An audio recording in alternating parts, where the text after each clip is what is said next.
konsihal ka din ito, Ginoo. Pampuon mo ninyo. Ang konsihal niya, Ginoo niya, yarang manok ka na Domingo.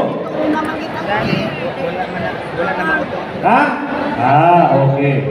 Sa ato yun, na kadang session nato, ako gunang saktan kong pag-ampo para kamo mga konseho, iyahan na mo sa inyo ha.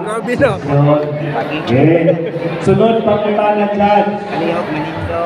Di man may parihang relihiyon sa mga konseho na may bunagin, na may Katoliko, na Mampol, Protestante, na ay Muslim, na ay Subano, unsa may akong ampo o judge. E kung pag-ampo may sa taksa-taksa na kong karelihiyon, mahurog talaga ang posisyon ng inampo. No? Kung daghan ganit, o relihiyon sa inyong konseho, usara ka pag-ampo ang gamiton, anak. Kung sa mga pag-ampo